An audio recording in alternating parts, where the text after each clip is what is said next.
By choice. 24 अप्रैल के current affairs देखते हैं। बैंकिंग एंड फाइनेंस में देखेंगे most four wheelers produced by an Indian company. सबसे ज़्यादा फोर व्हीलर कार्स किस इंडियन कंपनी ने प्रोड्यूस किए? उसका आंसर है मारुति सुजुकी। सेकेंड नंबर पे है महिंद्रा, थर्ड नंबर पे है टाटा मोटर्स। नेस्कॉम के बारे में खबर निकल के आ रही है कि श्रीकांत विलमकानी जी यहाँ के नए चेयरमैन घोषित कर दिए गए हैं। नेस्कॉम के national association of software and service companies, ये एक इंडिया के टॉप सॉफ्टवेयर आईटी कंपनीज, उस जो बड़ी बड़ी कंपनियाँ हो गई जैसे इन्फोसिस हो गया, विप्रो हो गया, इनके भी टॉप ऑफिसर्स, इनका यूनियन टाइप का ये है।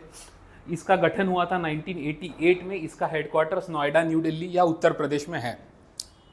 नेक्स्ट न्यूज़ देखते हैं। Finance minister discusses the threat of Anthropic's Mythos threat. अभी हुआ क्या है, एंथ्रोपिक नाम की कंपनी है, एक एआई की अमेरिका की कंपनी है, इन्होंने माइथॉस नाम का एआई सॉफ्टवेयर निकाला है। वो सॉफ्टवेयर फाइनेंशियल इंस्टीट्यूशंस को, बड़ी बैंक्स को, बड़ी इंश्योरेंस कंपनीज को, इवन मिनिस्ट्रीज को साइबर सिक्योरिटी से बचाने वाला है। पर उसका प्रॉब्लम ऐसा हो गया है कि अगर वो किसी गलत हाथ में आ गया तो जिस इंस्टीट्यूशन के पास है, जिस कंट्री के पास माइथॉस नहीं है, जैसे हमारे पास नहीं है, तो उनकी सिक्योरिटी के लिए प्रॉब्लम हो सकता है। कल हमने देखा कि माइथॉस यूके के सारे बैंक्स ने अप्लाई कर लिया है, लेकिन हमको उसका डर लग रहा है, इसीलिए हमारे फाइनेंस मिनिस्टर ने वो मीटिंग ली। नेक्स्ट न्यूज़ देखते हैं। Largest consumer of ETFs in the world. ETF का मतलब होता है एक्सचेंज ट्रेडेड फंड। अभी इसमें हम देखेंगे कि gold ETF, gold exchange traded fund में ऐसा है कि अगर आप कोई, जैसे कि अभी हो ऐसे रहा है कि ये ईरान अमेरिका वॉर के कारण कि रुपया ऊपर नीचे होते रहता है, आज ही रुपया 94 के भी नीचे गिर गया, तो उस कारण रुपये का कुछ पता नहीं, इसलिए आप एक्सचेंज ट्रेडेड फंड खरीद सकते हैं। उसमें ऐसा होता है कि अगर आप एक एक्सचेंज ट्रेडेड फंड खरीदते हैं ईटीएफ, तो आपके नाम पे 1 ग्राम सोना कहीं पे जमा रहता है। तो पैसा फिर रुपए कितने भी गिरने दो, डॉलर कितना भी चढ़ने दो, डॉलर गिरने दो, चढ़ने दो, हमें उससे कुछ लेना देना नहीं, हमारा गोल्ड सेफ रहेगा। तो इसीलिए गोल्ड एक्सचेंज ट्रेडेड फंड बहुत ज़्यादा अभी डिमांड में है। सबसे ज़्यादा इस साल कंज्यूम किया है यूनाइटेड स्टेट्स ने, और हम 6 नंबर पे, हमने गए फाइनेंशियल ईयर में $5 to 7 बिलियन का gold exchange traded fund consume किया है। Apple leads the way. अभी खबर निकल के आ रही है कि एप्पल जो एक अमेरिकन कंपनी है, उसने अपना ऑलमोस्ट सारा सप्लाई चेन चाइना से इंडिया ट्रांसफ़र कर दिया गया है। उसके तहत उसका इस साल का, इस फाइनेंशियल ईयर का एक्सपोर्ट $51 बिलियन हो गया है, जबकि टारगेट उसका सिर्फ 33 का था। अभी पूरे वर्ल्ड में 25% ऑफ द ग्लोबल आईफोन्स वो इंडिया में बनते हैं, 25%, लेकिन अभी भी 37% जो आईफोन्स एप्पल का वैल्यू एडिशन होता है वो वियतनाम से। तो हमने चाइना को तो नलीफाई कर लिया, लेकिन वियतनाम अभी भी हमसे आगे है। नेक्स्ट न्यूज़ देखते हैं। इंटरनेशनल न्यूज़ में देखेंगे यूरोपियन यूनियन से दो नई खबरें निकल के आ रही है। यूरोपियन यूनियन ने गूगल को बोला है, एक लीगल बैटल चल रहा है, वो गूगल को ऐसा बोल रहे हैं कि आप सिर्फ अपने एआई सॉफ्टवेयर का अच्छे से प्रचार प्रसार कर रहे हैं। गूगल का एआई सॉफ्टवेयर कौन सा है? जेमिनी, गूगल का जेमिनी, ठीक है। और बाकी के जो एआई सॉफ्टवेयर्स है, जैसे ओपन एआई का चैट जीपीटी और एंथ्रोपिक का क्लॉड, इनको आप अच्छे से प्रचार प्रसार नहीं कर रहे। इसका मतलब ऐसा है कि आप खुद भी गूगल करके देखिए कभी। गूगल में क्या होता है कि जैसे आप कुछ लिखते, जैसे कि गूगल में अपने यूरोपियन यूनियन लिख दिया, यूरोपियन यूनियन, तो ऊपर से वो जेमिनी ओवरव्यू एआई करके यूरोपियन यूनियन के बारे में सारा आ जाता है। अभी ये खबर तो दुनिया के 15 न्यूज़पेपर्स में छपी है, तो फिर अगर सब लोग जेमिनी से ही पढ़ लेंगे तो ये 15 न्यूज़पेपर कौन पढ़ेगा, ये कैसे बिकेंगे? तो इसीलिए यूरोपियन यूनियन का, गवर्नमेंट का ये कहना है कि आप बाकी के एआई सॉफ्टवेयर्स को भी चांस दीजिए, चैट जीपीटी को भी दीजिए और एंथ्रोपिक के क्लाउड को भी दीजिए, उनको भी वो सारा डेटा यूज़ करने दीजिए। अभी गूगल के हाथ में सारा सर्च इंजिन है, तो सारा डेटा सबसे ज़्यादा गूगल के पास है, वो सारा डेटा वो अपने ही सॉफ्टवेयर को दे रहे हैं, तो वो थोड़ा सा अनफेयर है, एंटी ट्रस्ट लॉज इसमें वायलेट हो रहे हैं। दूसरा खबर निकल के आ रहा है ईयू से कि ईयू ने $106 बिलियन का लोन यूक्रेन के लिए सैंक्शन कर दिया गया। यूक्रेन रशिया वॉर में ईयू जो है वो पूरी तरह यूक्रेन को सपोर्ट कर रहा है। एनीवेज, यूरोपियन यूनियन क्या है? यूरोपियन यूनियन एक ऐसा पॉलिटिकल और इवन सोशल एक ऐसा ग्रुप है जिसमें 27 कंट्रीज है। मोस्ट ऑफ द कंट्रीज उनका उनका यूरोपियन पार्लियामेंट है कि वो सारी कंट्रीज़ के वो लोग वहाँ जाके पार्लियामेंट में बैठते हैं। उनका मोस्ट ऑफ द वहाँ की कंट्रीज़ यूरोपियन पाउंड यूज़ करती है, कुछ कुछ कंट्री का अपना खुद का करेंसी भी है। एक चीज़ याद रखने की, यूनाइटेड किंगडम भी 2020 तक यूरोपियन यूनियन का पार्ट था, अभी नहीं है। इसके मेंबर कंट्रीज ये मैंने सारी यहाँ पे लिख दिए, 27 कंट्रीज है। ध्यान में रखने वाली बात, इसका हेडक्वार्टर यूरोपियन यूनियन का ब्रुसेल्स बेल्जियम में, बेल्जियम ऑफ कोर्स इसका एक पार्ट है। नेक्स्ट न्यूज देखते हैं। ब्रिटिश इंटरनेशनल इन्वेस्टमेंट ये यूके के सरकार का क्लाइमेट फंड है। इस फंड में उन्होंने 1.1 बिलियन पाउंड्स या फिर उसको कन्वर्ट करके 1.44 billion dollars, 1.48 billion dollars, whatever question आ सकता है, वो उन्होंने एलोकेट किया है ऐसे कंट्रीज को जिनमें अभी भी कोल जनरेटेड इलेक्ट्रिसिटी है। उसमें इंडिया भी आता है और साउथ ईस्ट एशिया भी आता है। तो ये एक इंपॉर्टेंट न्यूज़ है, ध्यान में रखिए। नेक्स्ट न्यूज़ देखते हैं। टर्की से एक खबर निकल के आ रही है कि टर्की में 15 साल से छोटे बच्चों को सोशल मीडिया यूज़ नहीं करने दिया जाएगा। मतलब 15 साल से छोटे बच्चों को फेसबुक नहीं, टिकटॉक नहीं, इंस्टा नहीं, नथिंग, नॉट इवन व्हाट्सएप। ये टर्की के बारे में थोड़ा सा जान लेते हैं। टर्की का कैपिटल है अंकारा और यहाँ के प्रेसिडेंट है रिसेप तैयब अर्डोगन। नेक्स्ट न्यूज़ देखते हैं। G7 environmental ministers meeting. G7 की मीटिंग नहीं, G7 के एनवायरनमेंट मिनिस्टरशिप, वो देशों के पेरिस में होने वाली थी, पेरिस में हुई भी, लेकिन यहाँ पे कुछ क्लाइमेट का डिस्कशन नहीं हुआ क्योंकि सम पॉलिटिकल रीजन। हमारे को इंपॉर्टेंट है कि G7 में कौन कौन से देश है।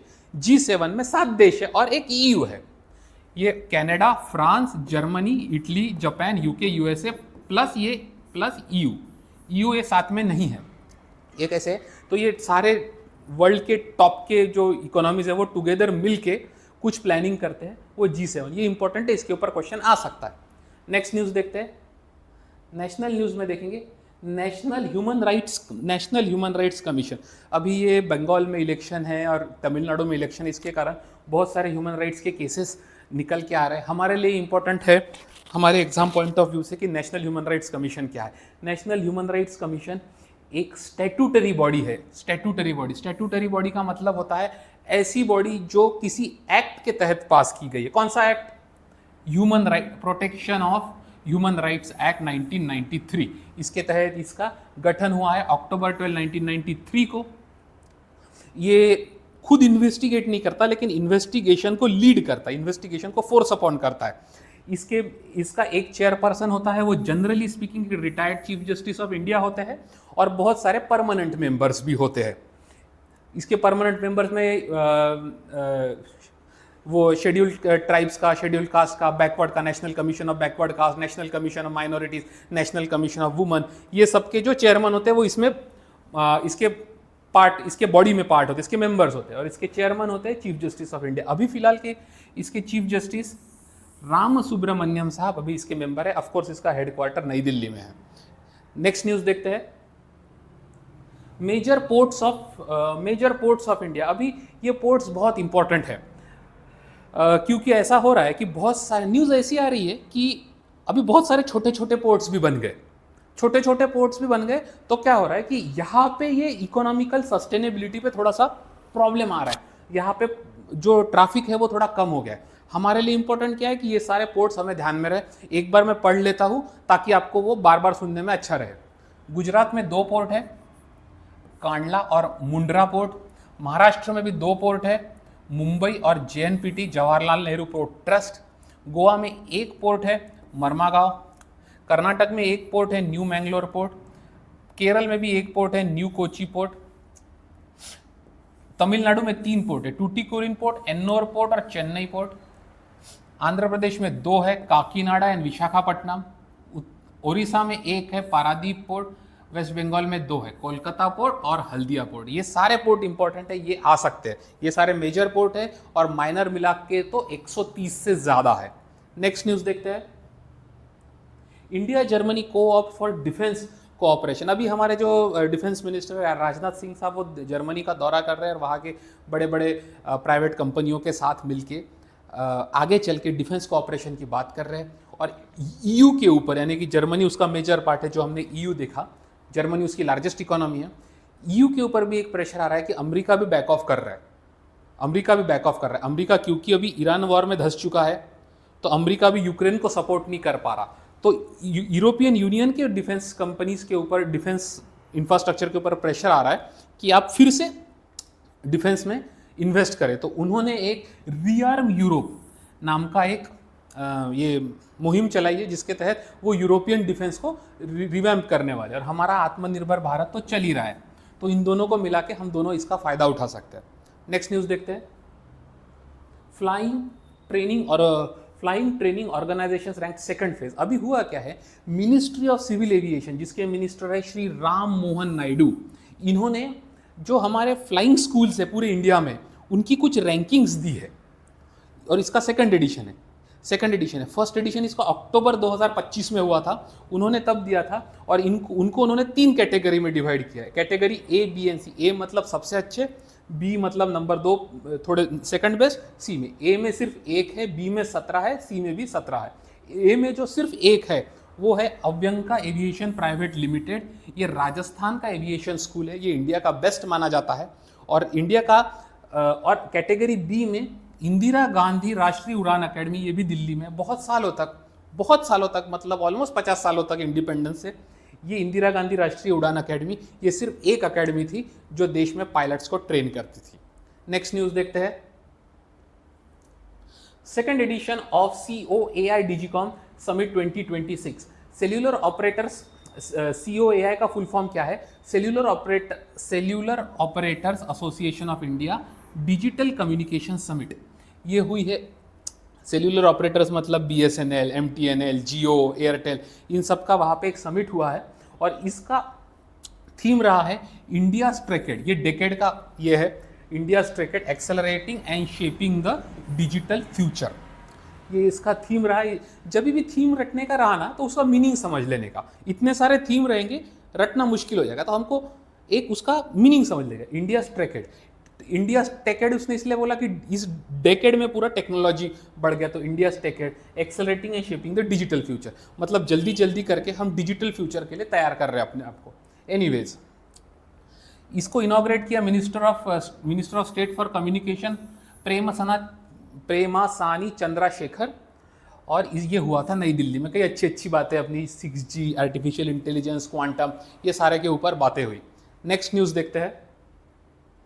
Bharat taxi is expands to Mumbai. Bharat taxi क्या है? भारत टैक्सी एक ऐसा रैपिडो जैसा या उबर जैसा ऐसा एक प्लेटफॉर्म है, जिसमें जो ऑटो वाले हैं और रिक्शा वाले हैं वो फ्री ऑफ कॉस्ट उस पर रजिस्टर कर सकते हैं, और हम जो यूज़र्स हैं हमको बस थोड़ी सी फीस देनी पड़ती है।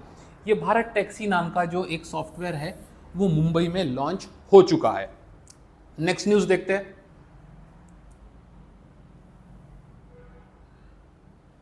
प्रोजेक्ट दंतक क्या है? प्रोजेक्ट दंतक ये बॉर्डर रोड्स ऑर्गेनाइजेशन का प्रोजेक्ट है। बॉर्डर रोड ऑर्गेनाइजेशन ने अपना 66th रेजिंग डे मनाया। अप्रैल 24 को उनका 66 रेजिंग डे है, थिम्फू भूटान में, मतलब बाहर। बॉर्डर रोड ऑर्गेनाइजेशन हमारा है, लेकिन फिर भी उसका जो रेजिंग डे है वो भूटान में मनाया गया। प्रोजेक्ट दंतक क्या है? इट इज अ प्रोजेक्ट दंतक ऐसा प्रोजेक्ट है कि बॉर्डर रोड ऑर्गेनाइजेशन ने भूटान में रोड्स बना के दी, हमारे देश में नहीं। ये बॉर्डर रोड ऑर्गेनाइजेशन का मेन काम है हमारे बॉर्डर पे रोड्स बनाना, ऐसे हिली एरियाज में वगैरह, पर उन्होंने भूटान में रोड्स बना के दी। वही है प्रोजेक्ट दंतक, और उन्होंने भूटान की सोशो इकोनॉमिक ट्रांसफॉर्मेशन भी की। ठीक है, नेक्स्ट न्यूज़ देखते हैं। Third edition of Meher Baba competition. Meher Baba competition ये ऐसी कॉम्पिटिशन है जिसको इंडियन एयरफोर्स कंपीट करवाता है। उसमें क्या होता है कि अगर कोई भी लाइक स्टार्टअप हो या बड़ी कंपनी हो या कोई सिंगल इंडिविजुअल हो या कोई बड़ा इंस्टीट्यूट, एजुकेशन, IIT वगैरह ऐसा कुछ हो, अगर आपके पास में कोई आइडिया है कि ड्रोन की जिससे इंडियन एयरफोर्स को फ़ायदा हो सके, तो आप उसमें रजिस्टर कीजिए, compete कीजिए, और आप इंडियन एयरफोर्स आपका वो प्रोजेक्ट खरीद भी लेगी। ठीक है, इस बार का जो थीम रहा है collaborative drone based surveillance radar. इसका मतलब है बहुत सारे ड्रोन मिलके सर्वेलेंस करेंगे, ऐसा ध्यान में रखो। नेक्स्ट न्यूज़ देखते हैं। सारस आजीविका मेला। सारस आजीविका मेला मतलब ये सेल्फ हेल्प ग्रुप्स जो होते हैं ना, औरतों 10 औरतों का मिला के एक ग्रुप होता है, वो अचार बना रहे, पापड़ बना रहे, खिलौने बना रहे, उनको प्रमोट करने के लिए ऐसा मेला लगता है जहाँ पे ये सारी औरतें वो जाके बेच सकती है। ऐसा ये किस स्कीम के तहत होता है? ये इस दीनदयाल अंत्योदय योजना, नेशनल रूरल लाइवलीहुड मिशन के तहत ये होता है। इसका कैलेंडर लॉन्च हो चुका है। सारे ये जो मेले हैं ये अक्टूबर, नवंबर, दिसंबर में होने वाले, तो वो हमारे लिए काम का नहीं है, लेकिन ये याद रखना कि Saras Aajeevika melas are conducted under Deendayal Antyodaya national rural livelihood mission. Next news देखते हैं। स्टेट्स में देखेंगे, एक गुड न्यूज निकल के आ रही है कि Punjab has become the first state in India where AI is a compulsory subject. AI is a ये याद रखिए, AI is a mandatory AI curriculum.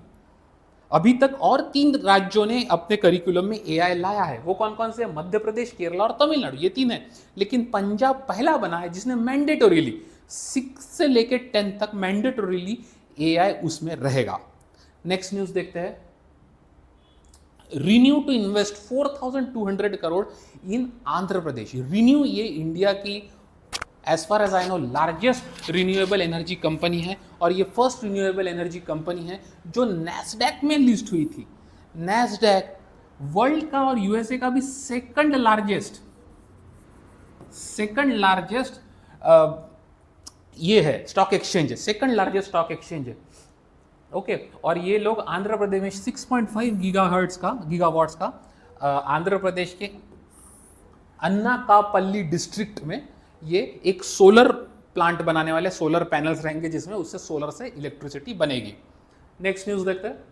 Special assistance to state for capital investment, ये scheme चालू हुई थी कोविड के दौरान। Special assistance to state for capital investment, covid के दौरान क्या रहा था कि सेंटर जो है, सेंट्रल गवर्नमेंट, वो स्टेट गवर्नमेंट्स को 50 साल के लिए इंटरेस्ट फ्री लोन दे रहा था, जितना मतलब बहुत सारा उन्होंने लोन दिया। अभी ये न्यूज़ में ये स्कीम फिर वो चलते आई बढ़ते आई, बंद हुई नहीं। अभी न्यूज़ इसलिए आई क्योंकि सेंटर ने 5,000 करोड़ रुपए एलोकेट किए हैं ऐसे स्टेट्स के लिए जो माइनिंग के सेक्टर में इंफ्रास्ट्रक्चर डेवलपमेंट करना चाहते हैं। ये न्यूज़ निकल के आ रही है। अब तक के ये स्कीम के लिए नॉट मोर इम्पॉर्टेंट, बट 3 जो लार्जेस्ट स्टेट है जिन्होंने इसका फायदा उठाया वो है मध्य प्रदेश, महाराष्ट्र और राजस्थान। नेक्स्ट न्यूज़ देखते हैं। MOU मर्जर्स एंड एक्विजिशंस में देखेंगे, L&T arms and Bharat Gen science MOU with Bharat Gen. Bharat Gen क्या है? भारत जेन एक इंडियन गवर्नमेंट का फंडेड एक AI इनिशिएटिव है जिसमें 22 लैंग्वेजेस में इंडिया के जो इंडिया स्पेसिफिक प्रॉब्लम जो है, स्पेसिफिकली हेल्थ केयर और एग्रीकल्चर में प्रॉब्लम सॉल्व किए जाते हैं, लोगों से बात किया जाता है। इसको डेवलप किया था IIT बॉम्बे ने।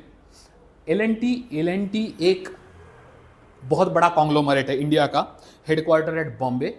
ये हर चीज़ करती है, हाइड्रोकार्बन बनाती है, पावर बनाती है, कंस्ट्रक्शन करती है, सीमेंट बनाती है, everything, IT services, everything. L&T is a big conglomerate. L&T के 2 सब्सिडरीज है, कौन कौन सी? L&T Vyoma AI and L&T semiconductor, ये 2, और भारत जेन, ये तीनों ने मिलकर MOU साइन किया है, वो AI के क्षेत्र में काम करने वाले हैं। नेक्स्ट न्यूज़ देखते हैं। मेट्रॉनिक्स नाम की एक आयरिश अमेरिकन कंपनी, कौन सी? मेडट्रॉनिक्स नाम की, इन्होंने पार्किंसंस डिसीज़ के ऊपर तोड़ निकाल लिया है। पार्किंसंस डिसीज़ में क्या होता है कि याददाश्त चली जाती है इंसान की, हाथ वगैरह उनको कंट्रोल नहीं होता है। तो ये मेडट्रॉनिक्स नाम की कंपनी ने एक ऐसी चिप बनाई है कि जो एक मिनिमल इन्वेजिव थेरेपी सर्जरी से छोटा सा इधर छेद करके अंदर डाल देंगे और उससे पार्किंसंस डिसीज़ का सारा प्रॉब्लम सॉल्व हो जाएगा। At least they are claiming it. आगे देखेंगे क्या होगा नहीं होगा। नेक्स्ट न्यूज़ देखते हैं। कॉन्फर्ज ये इंडियन कंपनी है नोएडा में, ये AI का काम करती है, AI का काम कॉन्फर्ज, और इन्होंने एक्वायर कर लिया है एनकोरा नाम के कंपनी को। एनकोरा एक अमेरिकन कंपनी जो खुद भी सॉफ्टवेयर में काम करती है। तो कॉन्फर्ज ने एनकोरा को इसीलिए, कॉन्फर्ज हमारी इंडिया की कंपनी है और ये USA की कंपनी है, ये USA की कंपनी है एनकोरा। इसको इन्होंने कैप्चर कर लिया क्योंकि कॉन्फर्ज को एनकोरा का डेटा चाहिए था। एनकोरा के पास बहुत सारा डेटा था और कॉन्फर्ज AI कंपनी, तो उसको अपने AI को ट्रेन करना था डेटा से, इसलिए उन्होंने एनकोरा को कैप्चर कर लिया। पर्सन ऑफ इंटरेस्ट में देखेंगे, श्रीकांत वेलामकानी ये नेस्कॉम के नए चेयरमैन है, श्रीकांत वेलामकानी। उसके बाद देखेंगे करमबीर सिंह नलवा जो पहलगाम का अटैक हुआ था उसमें जो सरकार की तरफ से लड़ने वाले वकील है वो है करमबीर सिंह नलवा। तीसरी न्यूज़ देखेंगे, हरजीत भल्ला जो है वो डाबर के सीईओ सिलेक्ट हुए हैं।